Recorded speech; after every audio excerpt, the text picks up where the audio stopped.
Hello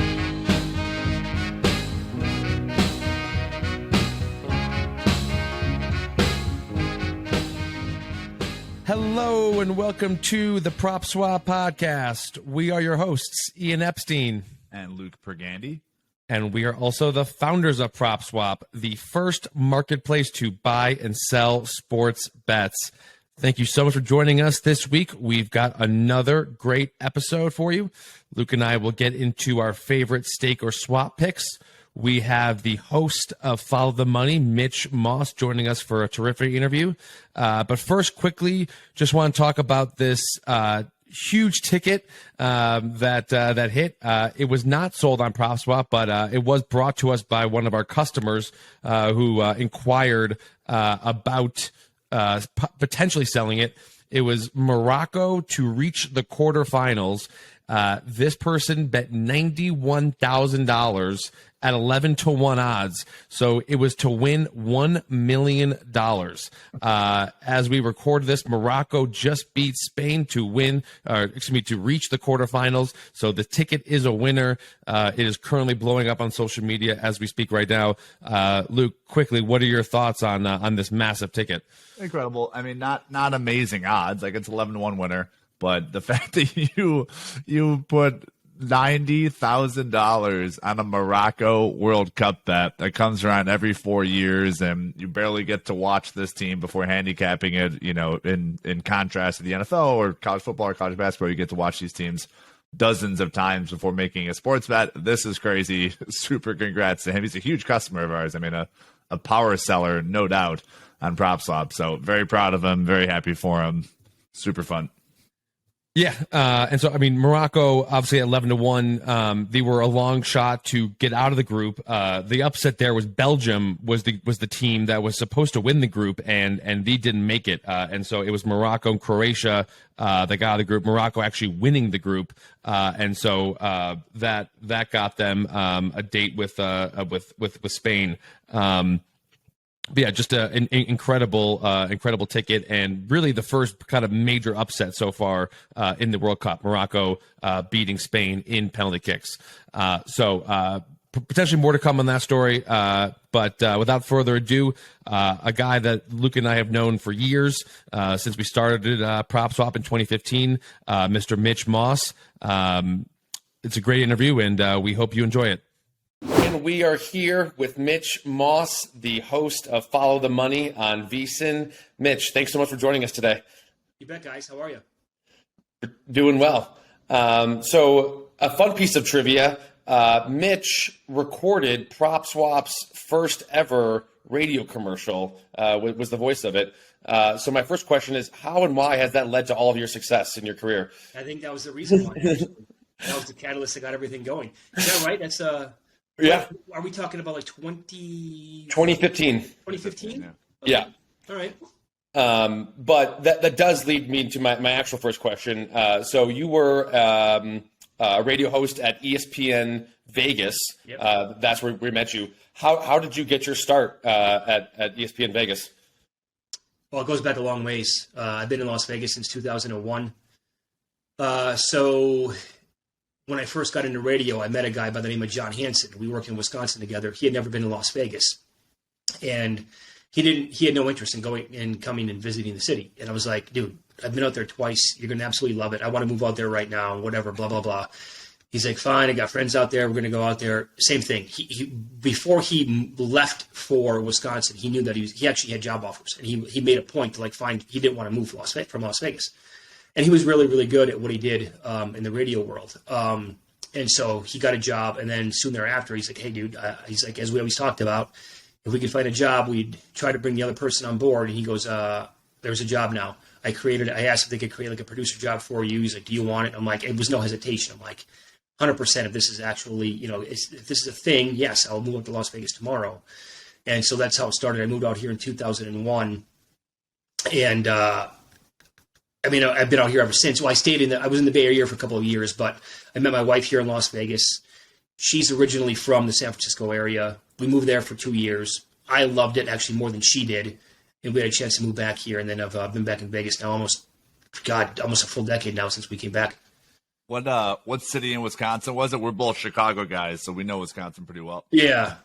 Well, I did go to school in Madison, not at the UW. I went to Madison Media Institute on the west side, if you know Madison at all, by the West Town Mall. And then I was working in the Eau Claire area. But I did like a bunch of play-by-play for, I mean, we're talking, I would drive in, November, December, January, at night, icy roads, backwoods, with no stoplights whatsoever, trying to find these gyms in like Glenwood City and Spring Valley and all over. But it was totally worth it. I loved doing it at the time. And, I'm a firm believer in starting off in a spot like that in a smaller market so you can do as much as possible if you want to get into the radio business. And, it was a lot of fun. That's the reason why I got into the business was I wanted to do play-by-play. So you were doing play-by-play in Wisconsin, and then your friend found the job at ESPN in Vegas. I mean, Yep. Did he know that that's what you wanted to do? No, I mean, it was he knew I wanted to do play-by-play, but he also knew that I wanted to do, be in radio. I was 16 years old when my high school in Fall Creek, Luke, I don't know if you ever heard of Fall Creek outside of Eau Claire. Okay. We had like a career day at UW Eau Claire. The Blue Gulls put it on. And, I was always a sports fan. So I didn't know back then, we're talking about probably 1992, 93, that a couple of broadcasting schools were actually in the area. I didn't even know that. And then it just happened to be like Madison Media Institute was there. I'm like, wait a second. So I can move to Madison, go to school there, and you're going to show me like how to work in a studio and I can do like play-by-play. Like, yeah. I'm like, okay, I'm in, whatever. So, but just I think giving up the play-by-play path to move out to Las Vegas was something that was going to be a no-brainer. And I did continue doing some play-by-play. Like I did the Las Vegas Locos. They were the United Football League. Jim Fossil was their head coach. Good football, to be honest. Good players. I went on to be good in the NFL. And also I called a bunch of like Mountain West Conference tournament games, which was, I was so lucky. I called like a couple of games that I'll never forget. I mean, there was a UNLV TCU game that was honestly one of the best games I've ever been to in my entire life in person. It was just, they couldn't miss threes that night. It was incredible. It was like played in the high 80s or the 90s. I lost my voice in the post-game show. I still have the link on my email. So it was like one of those things that was just really, really special to me, And so you said that you started out as a producer. And so what was your path? How were you trying to get on air? Was it through the play-by-play or because I think a lot of people want to get into radio and they immediately want to be the voice on the air, but they don't know how you work towards that path to do it. Well, that's one of the sacrifices that you have to make. I mean, we all have dreams of starting off at 23 years old and working in New York or Chicago or LA, but let's be honest, that's probably not going to happen. You need to work your way up a little bit, get your foot in the door. It's been easier actually for younger people that I realized since I was, and you really had to do that when I was younger. I think now you can start off probably a little bit bigger, but I was willing to do whatever it took. I produced, we had a bunch of local radio shows on the ESPN affiliate out here, ran the board for those, would get guests, did updates, it's in the business is called running the board. So I'd have everybody potted up. Once they'd go to a break, I'd hit the off button. We'd go to commercial. I would do that for games as well. But I knew that if I was, serious about it, and after I moved to Las Vegas, that I wasn't going to go down a different career path. That eventually, if you're patient enough, you're going to get some breaks and things are going to go your way, and you start to work your way up, and that's what happened. So at the point when you did get on the air and you were a regular host, I'm not sure what year that was, but so a couple months ago we had Doug Kazarian on the podcast, and he as well was a radio host in Vegas, and he mentioned how because there was no home team in Vegas during those years, right? This is pre Golden Knights, pre Raiders, all that stuff that really that kind of lent the conversation more towards sports betting. Is that how you approached? Talking about betting on the air? Was like, well, there really is no, home team besides the Rebels. Pretty much. I mean, we would talk about national sports all the time because, I mean, you could hear people across the Las Vegas Valley turning their radios off if you were going to talk about UNLV football or, it's unfortunate, but, they've stunk forever. So I really wish the program would be better, but they just, they can't find the right coach. They can't make it work. So little things like that. So, a lot of NFL, you could never go wrong talking NFL in Las Vegas or college football. UNLV basketball obviously peaked there. Well, not peaked, post-Tarkanian peaked with Lon Kruger, obviously. So that was always big. And you could always talk about that for the entire college basketball season. But, baseball season was not exactly easy because, again, that's one of those things where you're going to talk hardcore baseball in June and July. And if you're not talking about it from a gambling perspective, then why do people really care? I mean, what's the angle in Las Vegas when you don't have a team at the minor league level? So and we had specialized gambling shows as well. And the thing about it's called Lotus Broadcasting. They had a ton of stations, and a bunch of them were dedicated towards sports. I think at least 2 when I first started there, and on both sides they had a bunch of specialized stuff just for. I mean, that's why Las Vegas has been so great because they've had gambling content forever, and now you're seeing it just in every single market in the entire country. So when Brian Musburger approached you to join VSiN, what was that conversation like? How did that go? It was very exciting for me. I love the idea, the whole concept of it. I thought that I told him back then, before they actually decided to hire me, this is maybe one of my pitches to get hired, was I felt like VSiN could eventually be like, the new ESPN, because back in the late 70s, early 80s, nobody really thought ESPN was going to be as big as it, turned out to be.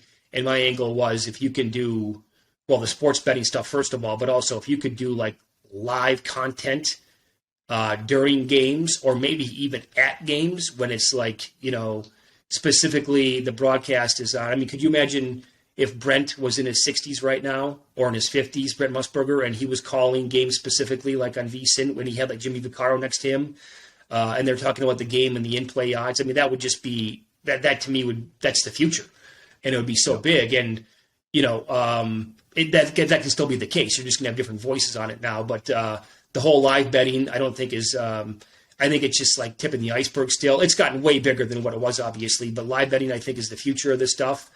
And I thought they couldn't go wrong. I thought it was a brilliant idea because I knew, the thought was, and the whole idea for Brian to get it started before PASPA got repealed was, if this is struck down and we get legal, we're going to be the first ones in where we're talking about gambling. We're going to be established already. So that's going to be huge. And it was a great idea on his part. And you knew it, right? Once that day was going to come, we didn't know. Like, fingers were crossed. Hopefully we can break this barrier down.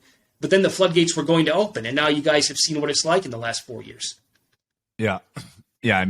We've already seen the alternative broadcasts with Peyton and Eli catch a lot of steam, and they're in polos and they're in each other's basements. Like, it's super casual. And I think that's clearly the future of broadcasting games, is alternative broadcast. Whether you don't have to watch the sports betting broadcast if you're not betting on sports, but if you are sports betting, that's a way more intriguing broadcast than watching Troy Aikman and Joe Buck pontificate. I was going to say, on that note, Luke, what have you guys found yourselves watching more of? Is it? And I think Aikman and Buck, it's a clear upgrade from the previous Monday Night Booths, but when the Manning cast is on, you got to check it out. I like last night, I tuned in for the fourth quarter, right? Like, when the game gets kind of down to the end, I kind of want to see Peyton and Eli talking about what would you do on this, whether it's you got to kill the clock, whether it's a game-winning drive. So, yeah, no, totally. I think even with a great broadcasting team like Joe Buck and Troy Aikman, like, Peyton and Eli still serve a great, portion of that. Definitely. I was going to ask, when you guys clearly had the opinion that we're going to be full sports betting all day, every day. And some other companies, started with sex and food and then kind of pivoted into sports betting. And then you also mentioned ESPN, they're still, let's say 5 to 10% of the content is focused on sports betting. Like, it's still 90% not mentioning odds and money lines and et cetera. Just talk about, how do you guys view yourself? Like, are you guys a complement to ESPN? Are you a replacement for ESPN? And then, the other competitors as well. Like, how do you guys view yourself in the marketplace? I think just separate, I don't personally look at it as competition because, again, you're exactly right. I mean, they're still doing their own thing for the most part, and I'm sure that they will expand and have more shows like Daily Wager in the future. I can't imagine that they're not going to do that. But like when we're on and we're up against shows like Get Up and whatever else they have on, I don't know because I don't watch. Obviously, I'm on the air at the same time. I guess it's competition because we're on at the same time. We're talking about sports, but because it's still two totally different shows. I mean, based on what ESPN programming has been for many, many years. I mean, and I don't think, unless they have Doug doing a morning show, Doug Kazarian, sometime soon, I think it's going to probably remain that way for the foreseeable future. But, I think you also have to welcome more content, right? Because it's not like you can be the only people on the planet that we're going to be doing gambling content once, again, PASPA went down. You knew that it was going to happen. You got to be okay with that. Yeah, exactly. Like, I mean, you want to welcome competition and then differentiate yourself, from that competition. So I feel like one of the things that at least I wasn't expecting, and maybe you weren't expecting when you were just signed on to VSiN, was having your show simulcast on these giant regional sports networks like MSG, like Nesson. I mean, it's huge out there. What has been the feedback? Is it crazy to get feedback from people, on the other side of the country that love to watch your show in the mornings? Yeah, it's humbling, I'll tell you that. It's pretty cool, all at the same time. And you can see, when we get emails and we get, tweets throughout the show, and they're coming in from all different parts of Canada, certain pockets that I've never even heard of before, outside of the Calgary area or Toronto, and little pockets that I couldn't possibly find them on a map, but it's great. And then, like the Boston area and Masson as well, and other spots, LA. But then, that's one thing.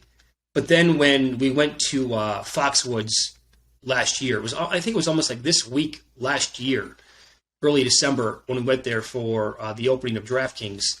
And we were there for a couple of days broadcast. I think we did 3 shows from there. And we only had a chance to promote it because it fell into our laps. Like, hey, they're going to open up. We want you to be there. Okay, here's what you're going to do. We flew out there, I think on a Monday, and then we only promoted it for maybe a day or two. But to do the shows early in the morning and to see people who were driving in from, 3, 4, 5 states away, they're all so close out there, which is completely different than Nevada, where you want to go anywhere, it's going to be at least 4 hours. But they're coming in from Vermont and New Hampshire and Maine and Connecticut and Massachusetts and all over the place. And they drove 90 minutes or 2 hours, and it snowed that week too. So, and that to me was honestly like one of the coolest. That really hit. Then at that point, you're like, wow, you really do watch the show and you take it in, and they just knew everything about the show. It comes down to when we screw around and have the dog videos, or when it comes to certain beats that were just absolutely awful that we talked about for a long time, or maybe a future bet that hit something like that. Their recall it blew me away. So to see that in person, and then just to talk to everybody, they came out to the show for 3 hours and they stuck around for hours to say hello and, meet us and everything like that. That was that was mind blowing. And that was one of the coolest events that has ever. And then because I compare that to, being in Las Vegas and being on the radio out here for a long, long time, and the radio station did, at certain times, the ratings were really, really good, especially when you compare them across to the country to other stations. And we would have events and remotes where we're giving away. There was a remote one night for the national title game in college basketball where I think we had, it was like a PlayStations to give away, or Blu-ray players, and tickets to go to these awesome events, just phenomenal prizes that we were giving away the entire time. And by the way, it was at a brand new gentleman's club with a 5-star, which only Las Vegas, right? And we promoted the daylights out of that, and hardly anybody showed up. And you're like, what? How does this happen? We know people are listening. We'll get the feedback, but nobody wants to go to remotes. Nobody wants to show up. And then you do something like this, and you go across the country and see that happen where people are driving out of their way for 2.5. I just it was amazing. Yeah, that to me, that's just a math question. Vegas isn't a giant city. I think it's 28th population wise. So that makes complete sense. I didn't need you to tell me about the Foxwoods event to know you guys are nationwide celebrities. I've had people 4 years ago saying I listen to Mitch and Paulie religiously in Chicago and Boston and Los Angeles and New York City. Like, that's good to hear that your eyes were open a year ago, but this is 4 years ongoing for you guys. So that's really cool.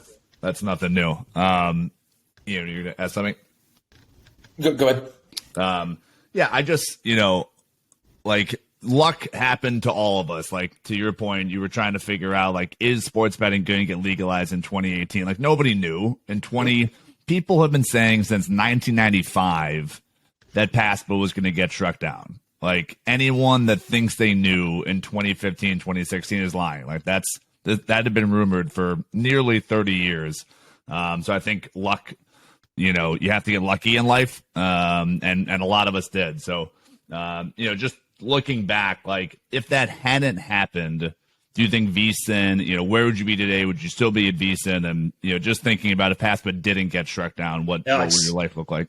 It's a phenomenal question. I don't know. I'm assuming that, I'm hoping, fingers crossed, that VSiN would still be around.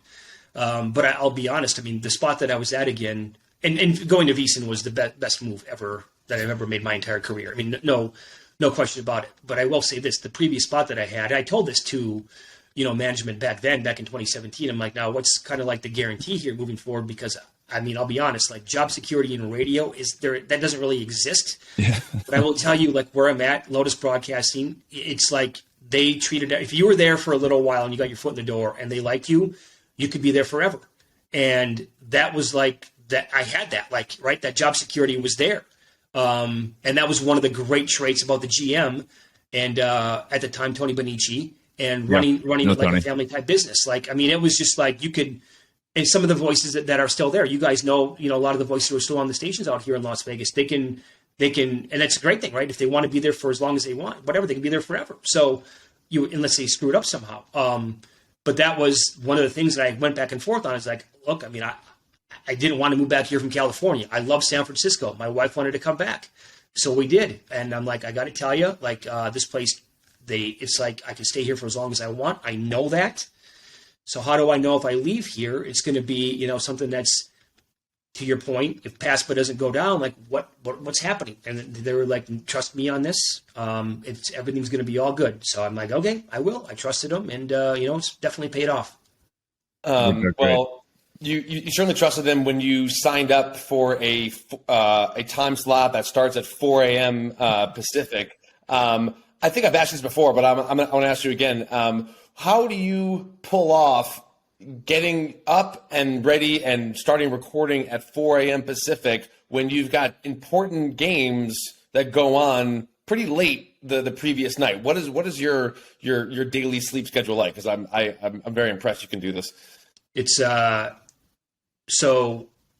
first of all, I must say that there's a guy in our network who does this without any problem. That's Matt Humans. If you guys know who Matt is, he needs 3 hours of sleep a night. That's it. I mean, I don't know how he does it. Like, not everybody's like Matt. I wish I was, but I try to, like, during, important weeks and important nights, and there are a lot of them during the week, obviously. If I can get to bed by 8:30, it's kind of a win. And then I'm okay. Like, honestly, like, if I miss the NBA action on a Tuesday, Wednesday, whatever. I mean, that's the Warriors, Lakers, late game on TNT. Yeah. Whatever. Yeah. I mean, so be it. I got to sleep at some point. I'm not a good napper, unfortunately. I can't nap. That sucks.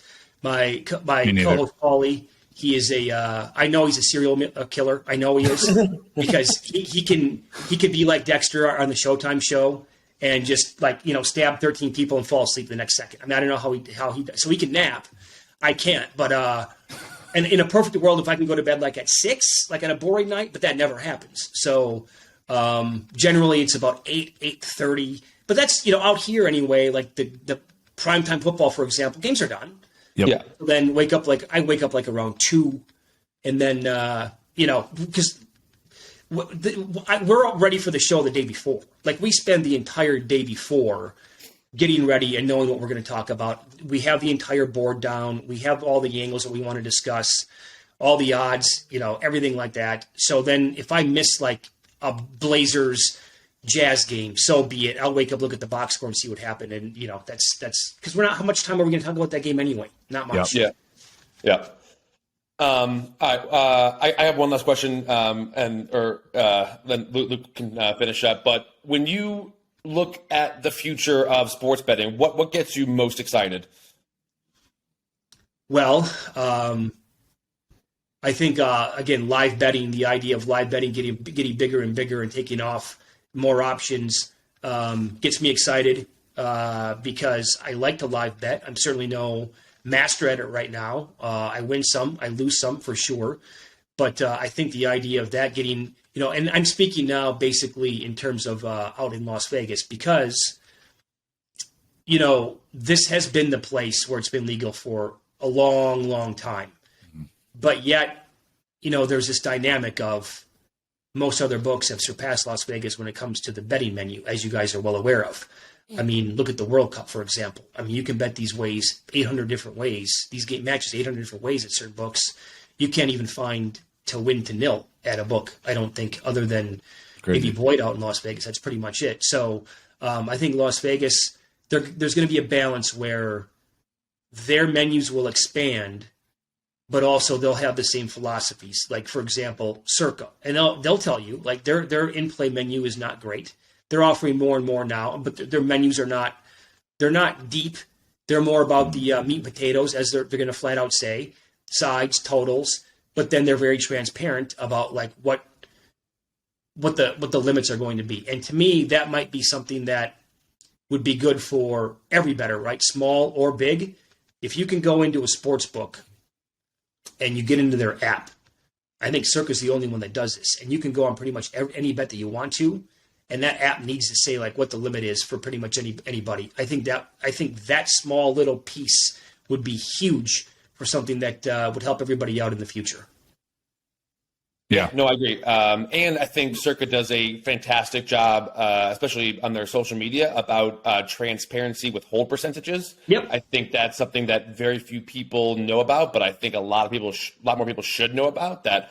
The difference, some books are holding 20%, some books are holding 40% on their futures odds, and that should be open and transparent to the bettor. They should know what type of, because it's a lot easier to tell when it's minus 110 versus minus 120, minus 120. Everyone knows that's way bigger than it should be. But the futures odds, that's not as transparent. But Circa does a really nice job at that. Yeah, and in these other states too. Again, some of the other states they can't have books pitching these straddles that are insane. I mean, some of the stuff that we've seen from, you'll see like a $2 favorite. And the other side is minus 135. Like, what? How you can't? What? I know the taxes in the States. You agree to these deals that are absurd, but you can't. Come on, that's completely ridiculous. But also, yeah, you're exactly right. Like they'll take Circa's golf, for example. Their golf numbers for every event are incredible, and they'll tell you what the whole percentage is. It's like 12%. They'll go as low as 12% in some of these tournaments. If you compare their numbers to other books, I mean, it's not every single bettor. Every single golfer is going to have better odds than the other book, every single one of them. And some of them might be double or triple the odds. I mean, the whole percentage of the other books might be higher than 50% on the golf, for example. So that stuff's got, I think, kind of flip too. Yeah, no, we're huge fans of Circa, certainly for futures odds. Obviously, we specialize in futures on PropSwap, so we love that book. We ask a lot of people on this show, we're on the PropSwap podcast, obviously, like, how do you view hedging? Is, hedging versus selling your bet versus cash out? Like, is that a personal decision? Is that, how much profit you've made on that given bet, then you hedge? Like, just how do you view that world? Is it automatic? Is it not automatic? Just, your quick thoughts on selling versus cash out versus hedging. Sure. I think everybody's different for sure. First of all, before I answer that, let me ask you guys, anytime soon back in Nevada again? Because I cut the first spot for you guys back in 2015. I'm a huge fan of what the idea of PropSwap is. Yeah, appreciate it. Had a big arbitration hearing 2 weeks ago. Ian and I flew in. There is a new gaming control board chairman starting in January. We believe that will be positive for the industry. They have rolled out cashless gaming in Nevada, which is great. I was stunned that happened. I never thought Nevada would have cashless wagering. I thought, Nevada typically is not the most innovative state, like we've talked about. So We are hopeful for a 2023 compromise, and we will be back live in our first state. Okay. Well, I like to hear that. So I can't really speak to the cash out option, to be honest, because fair. not really, it's not available anywhere in Las Vegas. But, when it comes to hedging or selling tickets, everybody's going to be different, right? So certain people are going to hear this and they're going to say they never hedge. I know some of our buddies, Nigel Seeley, soccer guy, he comes on and says hedging is for gardeners. He won't hedge. But I have other friends that won't do it either. Other guys who've been doing this forever that are professionals. I'm not a professional sports bettor. So I like to lock in a profit, especially when I have a huge number on a future ticket. So the way I look at this is it's easier for me to use PropSwap, and I'll use an example why. This is the current one. I have Brook Lopez, 300 and 500 to 1 to win Defensive Player of the Year in the NBA. Wow. He's currently even money. He's the favorite on the board. So I'm going to let this play out, obviously, for a while. I want to see how it goes. He's leading the NBA in blocks. But how do I hedge that? Because, I can let it go until like March, but what if there are 4 other players who could win the award from him? And they're all around the same odds. Am I going to be betting Anthony Davis and Giannis Antetokounmpo and Rudy Gobert at 3 to 1, 5 to why? That's not going to do me any good. I think I'm just going to be pissing money away at that point. Another example this year would be the Offensive Rookie of the Year in the NFL. Okay, like 4 or 5 guys can win it. How are you going to hedge right now? People ask me this question every single day. I don't know what to tell you, because if you could hedge on Garrett Wilson, okay, because you have Christian Watson and Kenneth Walker, that's fine. What if Olave wins? Then you lose everything.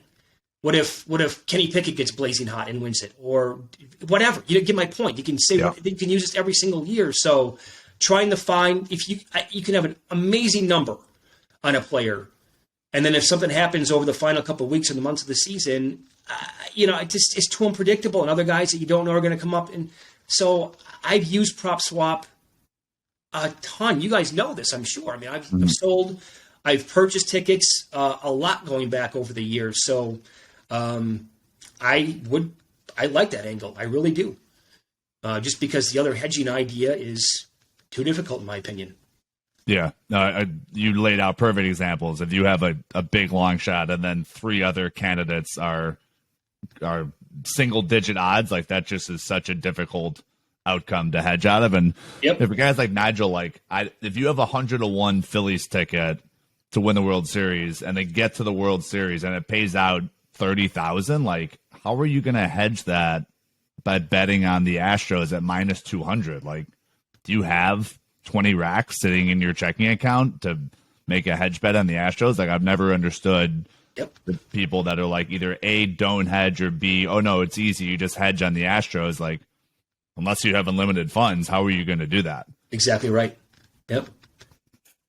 Well, Mitch, thanks so much for joining us. This was fantastic. Really enjoyed hearing your story and getting your take on the whole industry. Definitely give him a follow on Twitter. And if you're up early enough, make sure to check out Follow the Money on VSiN. Although I'm sure there's podcasts available and you can listen to the recording as well. Thanks, Mitch. We'll talk to you soon. Good catching up, fellas. Be good. Thank you again to Mitch. We hope you enjoyed that interview. Just a fascinating story, and he's really done well for himself at VSiN, and super happy to see the success him and Paulie have had. They are celebrities, like I said in the interview. I didn't, that's almost humorous that he didn't realize how famous they were until a year ago at Foxwoods. I had people tell me in 2017, like I said, saying Mitch and Paulie are the greatest. I listen to them every day. This guy living in New York City, working for Rolling Stone. He was head of revenue for Rolling Stone, one of our investors. It's humbling to hear Mitch didn't grasp his reach. So yeah, they're celebrities. They've done such a good job of owning the specifically sports betting content. They're up super early, so it's a great morning show. Of course, most popular ratings for sports is the drive time, and I love it. It's we're super congratulatory. And like your first question, he was our first voice of our ads, and then Lotus. And I wanted to mention this, like, I completely agree with him. Lotus is amazing. That's a radio station owner in Las Vegas. That was our first advertising check. We probably gave him like $3,000 to start off. Since then, we've spent millions of dollars on advertising on bus wraps in Philadelphia and owning a sports gambling show in Chicago, and tons of money in Boston on the number one talk show in the country, the Sports Hub. And it's just hilarious how our first advertising check ever was to his radio station. Yeah.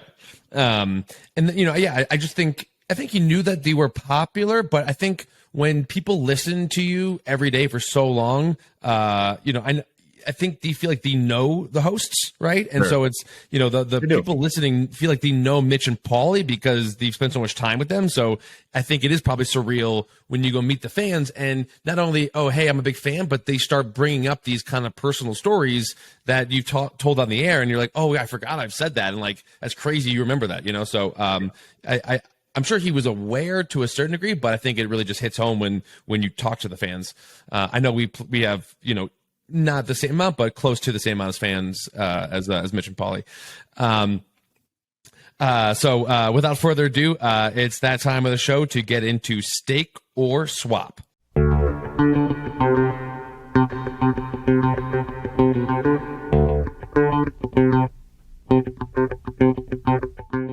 First up, we will be talking about the Dallas Cowboys, who are currently one of the top teams in the league. They sit at 7-1 odds right now to win the Super Bowl. So, Luke, I will start with you. Are you going to stake or swap the Cowboys? I'm going to swap the Dallas Cowboys. They are 7-1 at virtually every sports book in the country. On ESPN on Monday, they had the Cowboys as the best percentage odds to both make the Super Bowl and win the Super Bowl. This is from ESPN Analytics. Above the Chiefs, Bills, and Eagles, a 50% shot to make the Super Bowl and a 31% shot to win the Super Bowl. ESPN Analytics. Couldn't disagree with that more. I don't understand the hype around this team. You beat the Colts. The Colts are horrendous, absolutely horrendous football team. I don't know why the Colts are on prime time so much, and they're about to be in prime time 3 more times. I was informed. Like, just kill me. I don't want to watch this team anymore. They stink. Matt Ryan stinks. Ali Cox shouldn't be in the NFL anymore. The team stinks. So I don't understand the hype from the Cowboys beating them. Cool. You beat one of the worst teams in the NFL.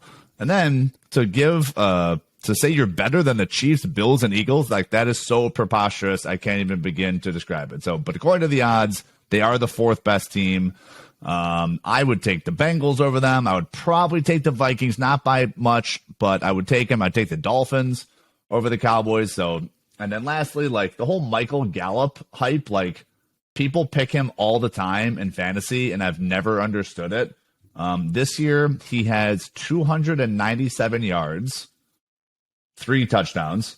Last year, he had 445 yards. Year before that, 843 yards. Okay, year before that, 1,100. And then the year before that, 500 yards out of Colorado State. I don't get it. He's not very good. If they get OBJ, okay, maybe, but that will help, obviously. But I don't get it. I'm swapping the Cowboys at 7-1.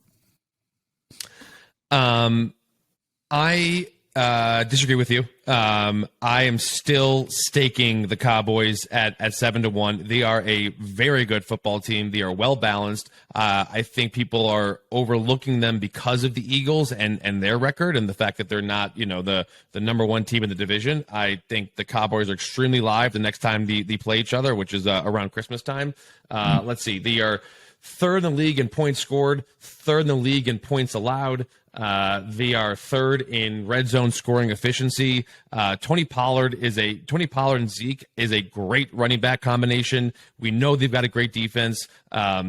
the Micah Parsons is an absolute beast and the huge favorite to win Defensive Player of the Year. The only weak point in my mind is the coaching in Mike McCarthy, because he would scare me in terms of blowing a game down the stretch. But I'm going to stake the Cowboys. But one other story I was just going to mention, someone who agrees with you, one of our customers, this was highlighted in our weekly newsletter last week. A customer bet $95 on the Cowboys to win Super Bowl right after Dak got hurt. He got 60-1 odds on the Cowboys, and then sold that ticket last week for $495. So a $400 profit. Meanwhile, the buyer got odds of close to 11-1, and they are now currently 7-1. So seller profited $400, buyer got the best odds in the world. So there's an example of the Cowboys being one of those popular teams on PropSwap. The next team we're going to talk about, head to the AFC South. We will talk about the Tennessee Titans, currently 40-1 to win the Super Bowl. I will go first. I am staking the Titans at 40-1. They are coming off 2 losses, but to 2 of the best teams in the league, the Bengals and the Eagles. Their rookie wide receiver Treylon Burks got knocked out of the game last week against the Eagles with a concussion. I think that really hurt them during that game, but he should be back next week. The Titans offense ranks 6th in red zone efficiency. I think that's a huge stat, right? You want to be able to capitalize, get points when you're in the red zone. The defense ranks 1st in opponent third down conversion rate, right? So that means the Titans opponents have the worst conversion rate of third downs. They are going to win the AFC South. They're currently minus 1,600 to win that division. So they will host a first round playoff game. And they have the 3rd easiest schedule remaining.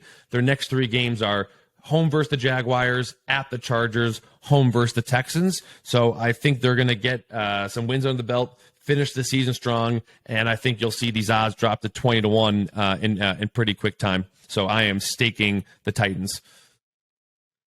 I agree. I will stake the Titans as well. As I mentioned earlier, the Colts stink. So that's your competition in that division. You got to deal with the Jaguars maybe, but they'll win that division. I have no doubt in my mind about that. So they're in, getting into the playoffs, and then it's on. So you figure if you get in, your odds should be 15-1. So maybe shade just because they're a little bit worse team than the Bills and the Chiefs. So I agree. 40-1 is value. Love Treylon Burks. Looking at his Wikipedia page here, an avid hog hunter. Ironic because he went to Arkansas. They were the Razorbacks. But yeah, love him. Tannehill's good enough. I was wrong on him. I hated him in Miami. Clearly with, and when you have to defend the Titans like you do Derrick Henry and put 8 guys in the box, it makes your life a lot easier as quarterback. So makes sense. He's doing better in Tennessee than he did in Miami. And of course, Derrick Henry's an absolute monster. So I agree. I will also stake the Titans this year. Yeah. And talking about coaching, I do love Mike Vrabel. I think he's a really good coach in terms of getting his guys ready, especially coming in as an underdog. They play great as an underdog, although perhaps maybe not the last couple of weeks, but definitely a team that you don't want to see in the playoffs. So that will do it. That'll wrap it up for this week's episode. Thank you to Mitch. Thank you to you guys for listening. Please make sure to subscribe, leave a rating, and we will talk to you next week.